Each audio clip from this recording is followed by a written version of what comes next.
semoga sehat selalu ya. Senang sekali saya Azhara Masid dapat menjumpai bunda-bunda kembali di program kesayangan kita. Apalagi kalau bukan persembahan untuk bunda, bunda cerdas keluarga bahagia yang pastinya hanya di mata Millennials Indonesia TV, matanya Indonesia. Nah, selama 30 menit ke depan pastinya kami akan menyajikan informasi yang hangat, yang menarik disertai dengan narasumber yang pastinya inspiratif.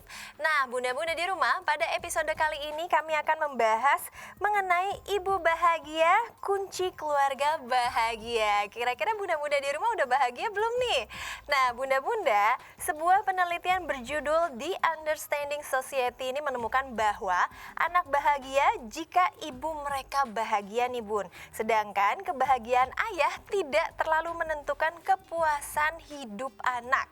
Penelitian yang dilakukan di Inggris ini melibatkan 40.000 rumah tangga dengan 6.441 wanita dan juga 5.384 pria serta 1.268 anak menjadi responden penelitian tersebut. Nah, dalam penelitian tersebut menunjukkan 60% anak-anak yang ibunya bahagia dengan hidup mereka merasa lebih puas dengan kehidupan keluarganya. Dan sebaliknya nih bun, 55% anak yang ibunya tidak bahagia merasa hidupnya tidak membahagiakan. Berarti ini sangat penting sekali ya buat bunda-bunda di rumah harus bahagia.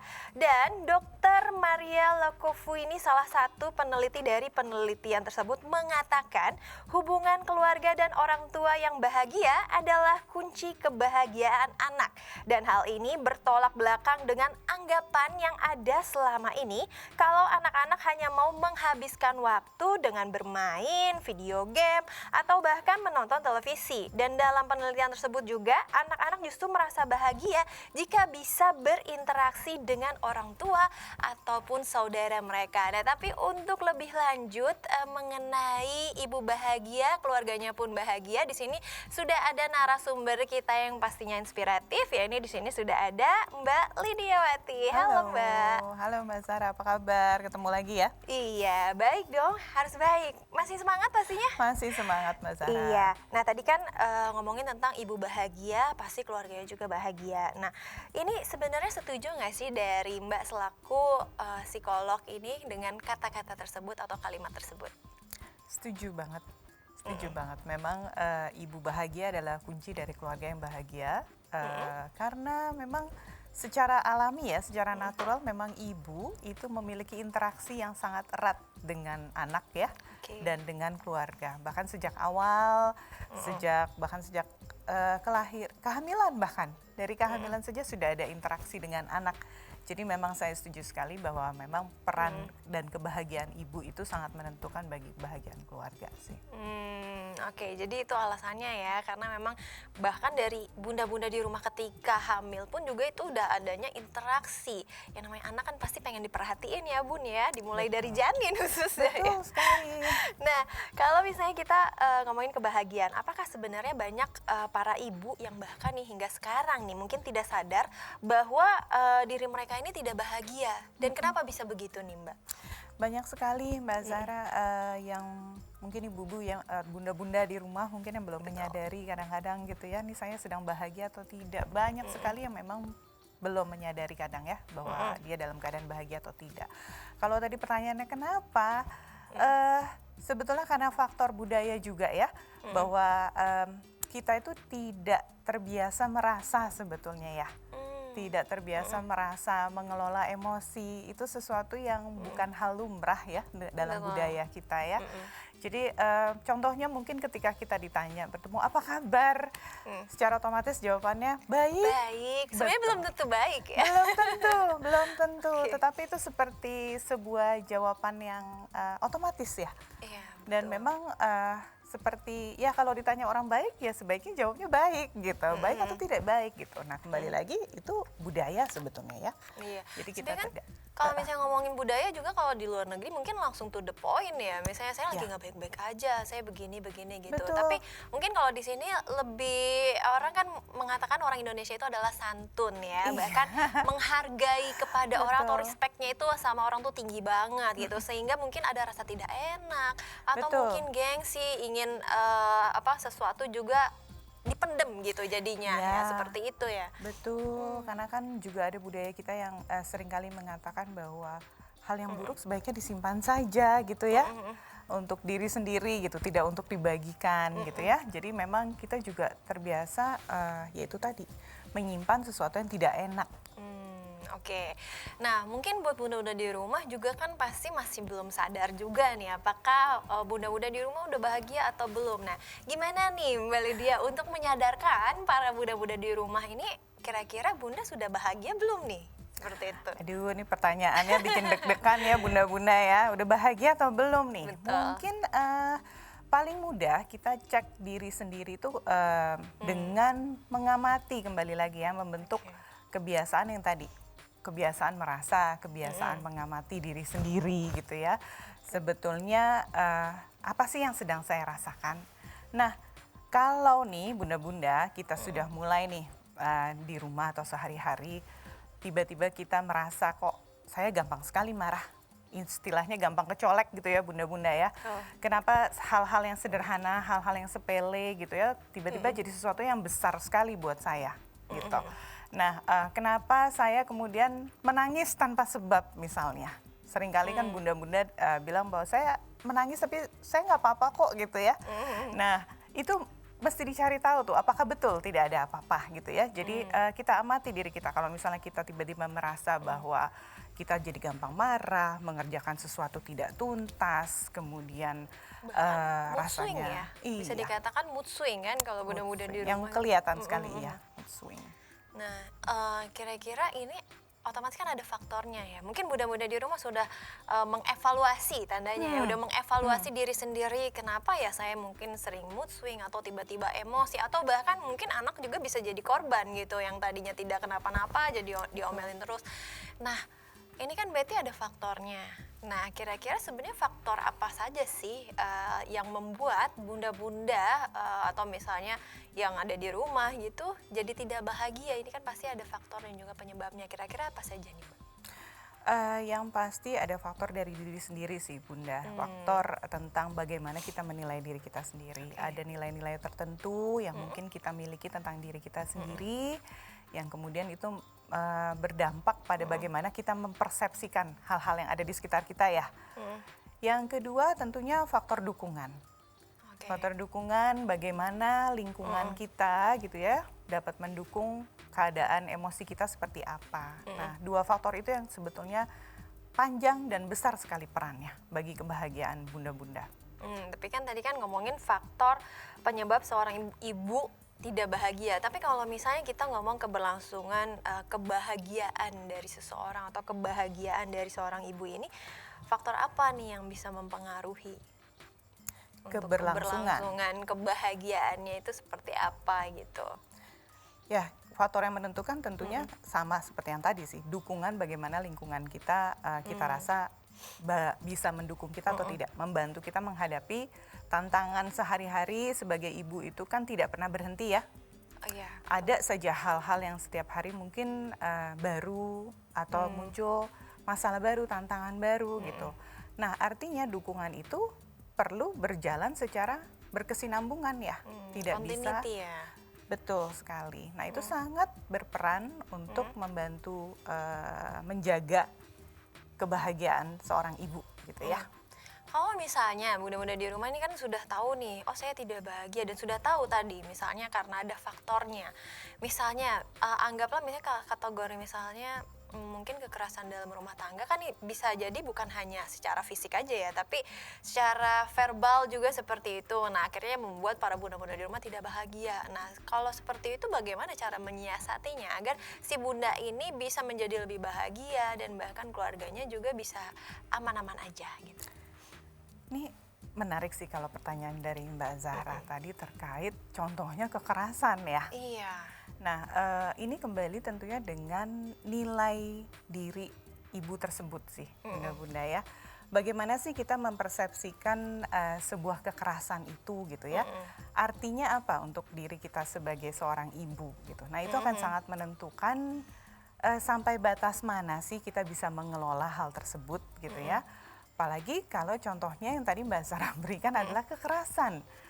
kekerasan itu kita maknai seperti apa, gitu ya? Apakah itu membuat kita berharga sebagai seorang perempuan karena seorang ibu adalah seorang perempuan gitu, atau justru itu tidak membuat kita merasa berharga? Ketika itu kemudian membuat kita tidak merasa berharga, tentunya itu kan berdampak pada kebahagiaan kita tentunya ya. Berarti harus, kalau misalnya bunda-bunda merasa mungkin adalah faktor penyebabnya, salah satunya itu kan sebenarnya bisa jadi faktor penyebab ya, misalnya salah satunya adalah kekerasan, mungkin bisa diomongin baik-baik dengan pasangannya sebagai support sistemnya seperti itu ya. Atau bisa juga nggak sih misalnya kalau memang sudah tidak bisa dimediasi untuk suatu keluarga itu bisa menjadi suatu bahagia yang aman, yang harmonis, bahkan bisa dikatakan bahagia, kira-kira ada pihak-pihak yang perlu turut bantu nggak sih misalnya? Iya, betul. Perlu banget Mbak Zara. Kembali lagi, tadi saya tekankan pentingnya lingkungan ya, dukungan ya. Dukungan itu bukan hanya kita bicara hanya pasangan tentunya, tapi dukungan orang-orang terdekat kita lainnya. Artinya orang-orang yang kita percayai gitu ya, yang bisa menjadi tempat kita bersandar, tempat kita percaya. Nah, orang-orang inilah yang sebetulnya bisa membantu kita ketika kita menghadapi kondisi yang menurut kita tidak membuat kita bahagia gitu ya. Kepada siapa nih kita harus bercerita? Kepada siapa nih kita harus membagikan perasaan tersebut?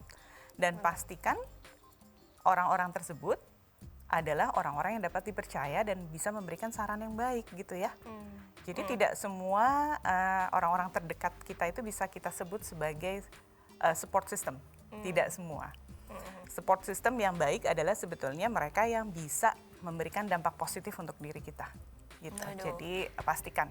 Menarik sekali, berarti ini mudah-mudahan perlu banget adanya support system dan bukan hanya lingkungan terdekat saja, tapi mungkin orang-orang yang memang pakar di bidang ahlinya. Mungkin salah satunya seperti Mbak Lidiawati seperti ini. Nah, buat bunda-bunda di rumah kita akan break sebentar, jadi jangan kemana-mana, tetap di Persembahan untuk Bunda.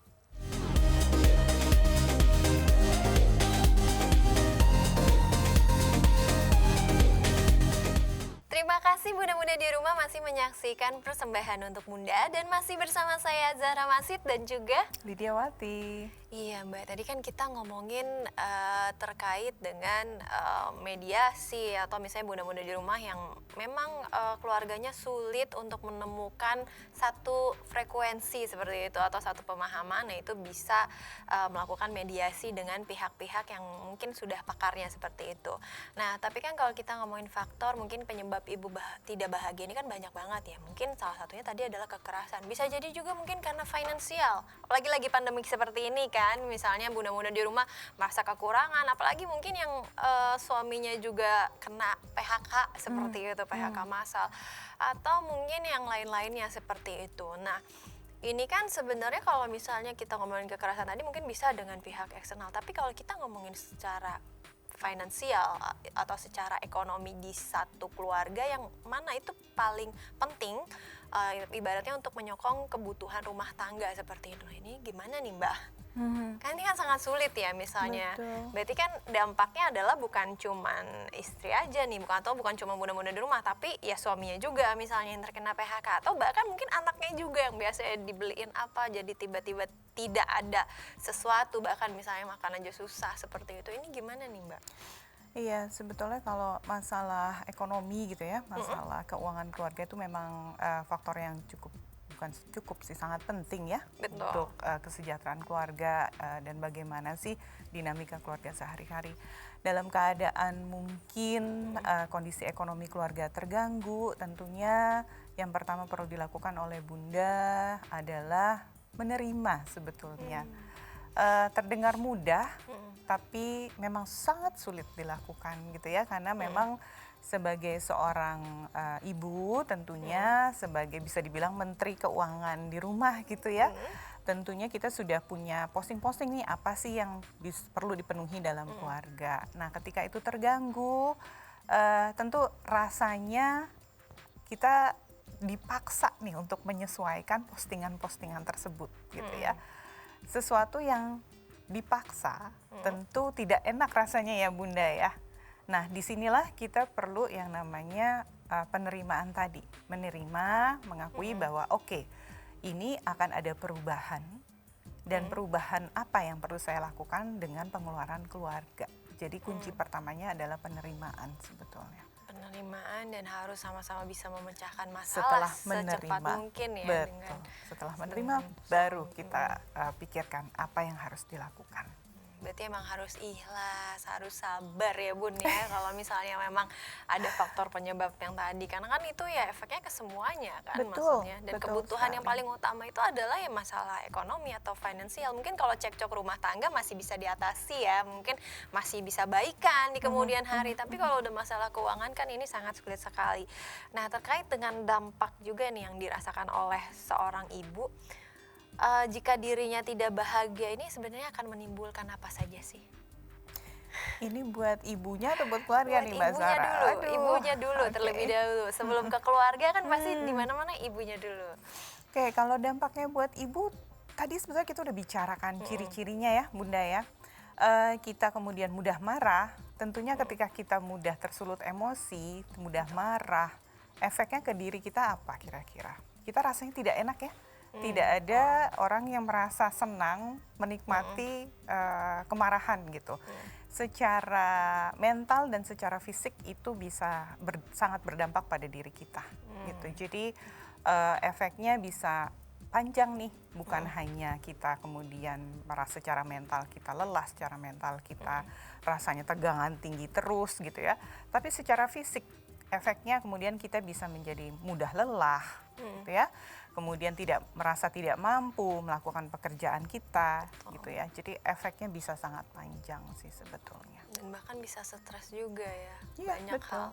Nah tadi kan kita ngomongin buat bunda-bunda ya istilahnya buat ibu. Nah tapi kalau misalnya efek bagi keluarga yang ibunya tuh tidak bahagia ini apa nih Mbak?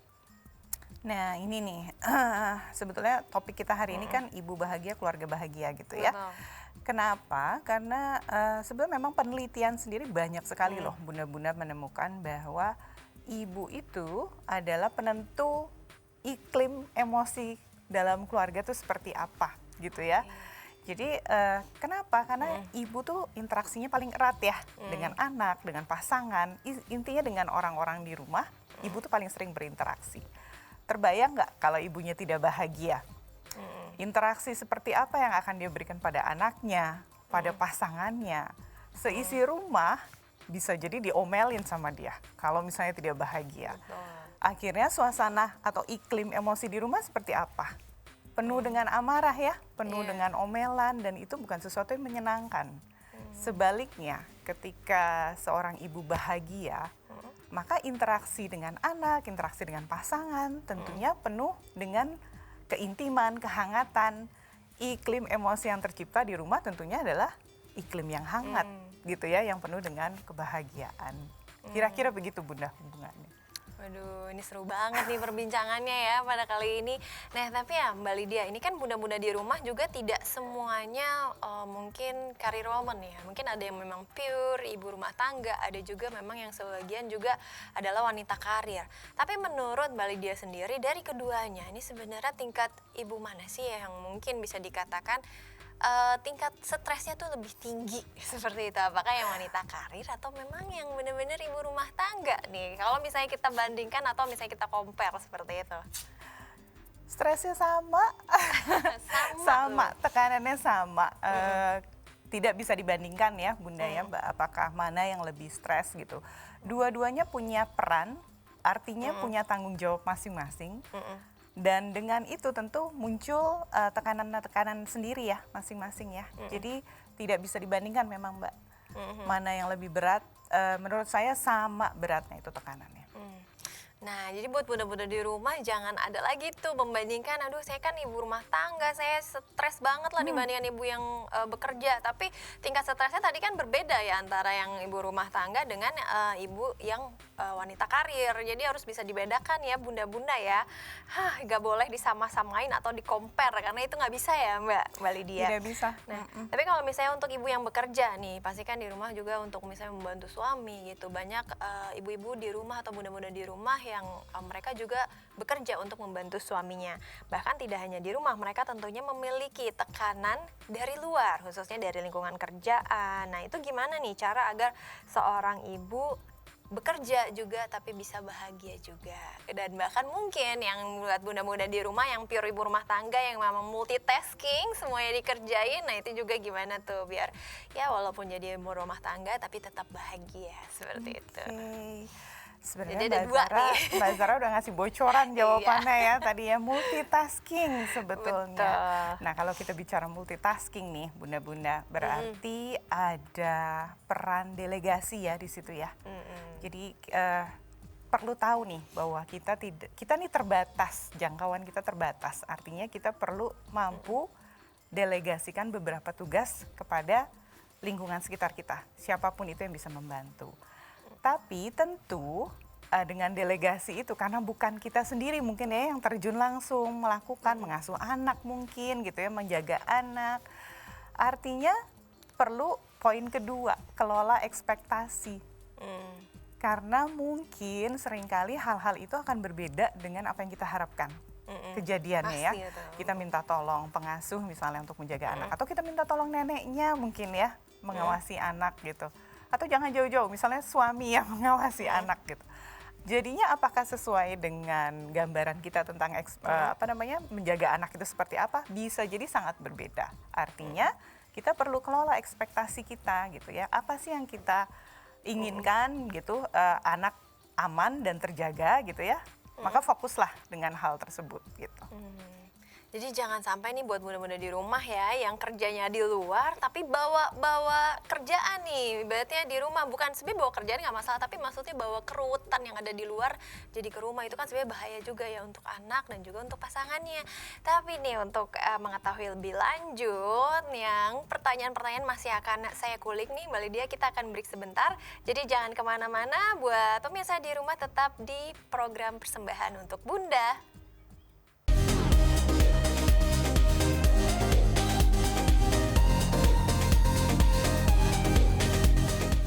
Terima kasih bunda-bunda masih setia di program kesayangan kita, apalagi kalau bukan program persembahan untuk Bunda, dan masih bersama saya Zara Masid dan juga Lydia Wati. Iya Mbak, tapi kan tadi efeknya ternyata banyak ya, dan itu sangat menentukan bahwa ibu bahagia, keluarga pun juga bahagia. Tapi kalau misalnya ibunya tidak bahagia dan keluarganya pun bisa tidak bahagia seperti itu.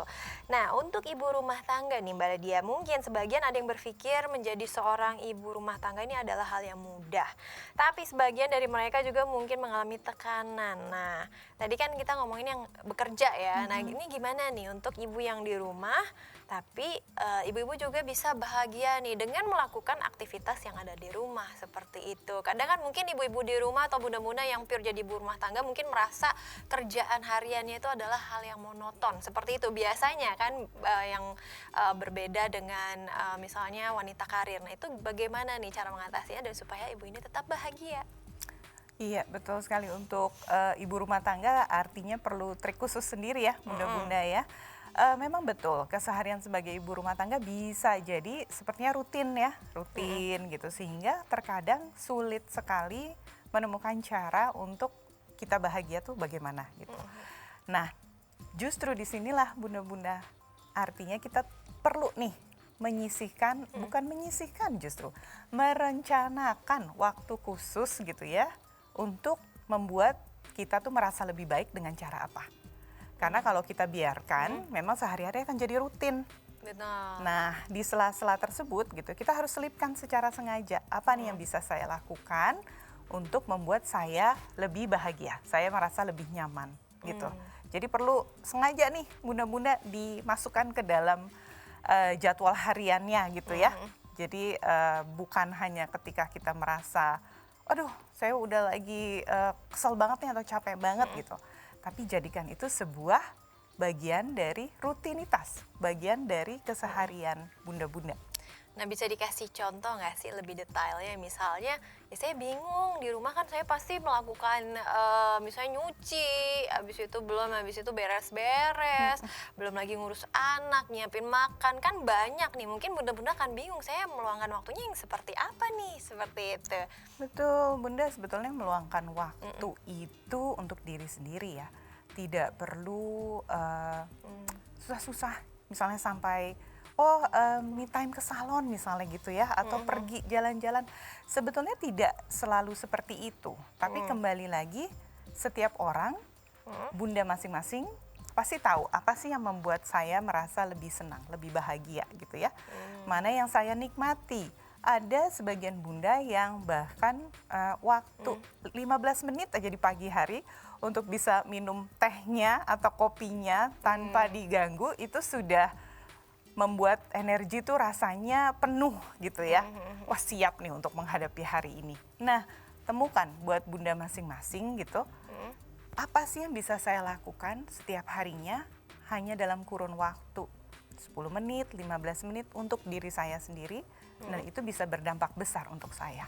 Berarti bunda-bundanya sendiri nih yang harus memanage ya, dan Betul. juga mengelola waktunya. Tapi kan mungkin ada sebagian bunda-bunda yang saya nggak bisa, saya full ngurusin anak nih, misalnya gitu. Kayaknya apa-apa tuh reasonnya atau alasannya itu adalah anak gitu ya. Nah itu gimana dari bunda? Misalnya, oke, yang misalnya bisa dikatakan saya susah, bahkan misalnya sampai 24 jam tuh saya ngurus anak gitu kan. Kan ada yang Betul. seperti itu ya, sehingga susah Betul. mencari-cari waktu. Nah, apakah mungkin ini kan sebenarnya meluangkan waktu ini adalah hal yang dikatakan me time-nya bagi si bunda-bunda. Nah, mungkin bisa jadi nggak sih misalnya bunda-bunda ini melakukan me time, atau misalnya bukan me time sih, meluangkan waktunya itu bermain sama anaknya malahan seperti itu, di luar dari rutinitas kesehariannya. Bisa jadi, tapi itu kan sangat tergantung definisi ibu masing-masing ya, Mbak Memang. Zahra ya. Nah, tadi kembali ke bunda juga, bunda bisa cek nih, kira-kira aktivitas bermain bersama anak itu bisa menjadi kegiatan yang menyenangkan atau tidak. Kalau itu memang menyenangkan, tentu itu bisa jadi kegiatan yang bisa jadi me time-nya bunda juga gitu. Tapi kalau tadi Mbak Zahra sebut, memang kadang-kadang mengasuh anak tuh rasanya 24 jam Iya, bisa jadi gitu ya, betul. apalagi untuk bunda yang mungkin anak-anaknya masih kecil nih kecil. gitu ya, butuh pengawasan 24 jam rasanya. Tapi anak kita ini kan juga ada masanya dia tidur mungkin ya, dia betul. beristirahat. Nah, kalau kita sudah tahu pola anak kita, tadi saya titipkan pesan, buatlah itu jadi satu kegiatan yang direncanakan ya. Nah, ketika kita tahu, oh jam segini anak saya tidur, berarti paling tidak saya punya waktu setengah jam misalnya untuk diri saya sendiri. Nah, disitulah bunda gunakan memang untuk bunda sendiri. Ekspektasi tadi tuh, oh cucian udah harus beres, setrikaan udah beres, masakan semuanya, rumah udah rapi. Nah, itu di luar waktu yang kita tetapkan untuk diri kita sendiri. Jadi tetap penting ada waktu khusus, momennya kapan kita lihat anak kita. Pasti ada. Coba Pasti deh, ada. Coba deh. Nah, itu inget ya Bun ya, pasti ada nih waktu, nggak mungkin nggak ada gitu ibaratnya. Ya benar, tadi kan anak-anak juga pasti ada tidurnya, seperti itu. Jangan ketika anak tidur kita juga sibuk sendiri juga, seperti itu. Ya mungkin kalau sibuk untuk refresh gitu, untuk waktunya sendiri, mungkin nonton, mungkin yang zaman sekarang nonton online seperti itu kan bisa dilakukan ya Mbak ya. Nah, kalau misalnya peran anak khususnya ataupun ayah dalam menjaga kebahagiaan seorang ibu itu harusnya seperti apa sih? Karena kan ini kan support system ya. Betul. Untuk membuat ibu bahagia dan keluarganya bahagia juga, otomatis harus ada support dari pasangannya dan juga anaknya. Nah itu gimana nih Mbak Lydia? Nah, ini mungkin pesan buat ayah-ayah gitu ya, di rumah gitu. Memang perannya jadi sangat besar sih untuk mendampingi bunda-bunda yang ada di rumah. Artinya ayah ini adalah pendukung dari bunda nih untuk mengelola emosinya. Jadi kalau misalnya ayah-ayah nih perlu paham sebetulnya bunda ini kondisi emosinya sedang seperti apa sih gitu ya. Walaupun mungkin ayah punya kesibukan sendiri gitu ya. Tapi sekali lagi ayah perlu ingat juga bahwa kondisi emosi bunda ini penting untuk menjaga stabil di rumah nih gitu ya. Nah, artinya ketika bunda kemudian dalam kondisi emosi yang mungkin tidak baik, peran ayah tentunya adalah menjaga supaya emosi tersebut tidak semakin negatif. Caranya bagaimana? Benar-benar tahu gitu ya kapan kita harus bicara dengan bunda misalnya. Mendorong sejauh apa atau menanggapi sejauh apa. Artinya butuh pengenalan lebih lanjut tentang nih bunda nih dalam kondisi apa dan bagaimana saya harus menghadapinya. Intinya ayah, kalau bunda sedang dalam emosi yang negatif mungkin ya, emosi yang tidak bisa dikelola dengan baik, berikan jeda aja dulu, berikan jarak aja dulu gitu ya. Nanti baru bisa dibicarakan lagi nanti kok setelah emosi keduanya lebih stabil gitu. Jadi untuk para bunda-bunda dan juga ayah-ayah atau suaminya, ini jadi di rumah harus ada komunikasi dua arah secara intim ya, supaya keharmonisan keluarga juga bisa terjaga. Nah terakhir nih Mbak Lydia, nggak berasa nih, udah mau habis nih kita, udah di Habis lagi ya penghujung. waktunya Tapi ya. untuk pesan buat bunda-bunda di rumah terkait ibu bahagia adalah kunci keluarga bahagia. Silakan Mbak. Buat bunda-bunda, tadi kita sudah dengarkan sama-sama ya bahwa kebahagiaan bunda adalah kebahagiaan keluarga. Contoh seperti apa yang mau bunda ajarkan kepada anak-anak di rumah? Nah, fokuslah pada diri bunda, fokuslah pada kebahagiaan bunda gitu ya.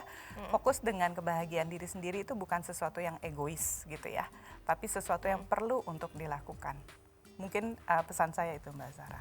Oke, Mbak Lydia, terima kasih loh udah hadir di kasih. acara kami. Nah, buat bunda-bunda di rumah, jadi harus fokus ya sama dirinya juga. Terus habis itu harus meluangkan waktunya sejenak dari rutinitas yang sangat menjemukan di rumah. Karena masing-masing juga mempunyai waktunya tersendiri. Jadi bagaimana bunda-bunda mengontrol waktu tersebut. Dan jangan lupa juga untuk saksikan terus program Persembahan untuk Muda di episode yang gak kalah menarik daripada hari ini. Dan terima kasih buat Mbak Lydia. Terima kasih. Dan saya Zara Masid bersama dengan Lydia Wati. kami pamit undur diri. Bye-bye.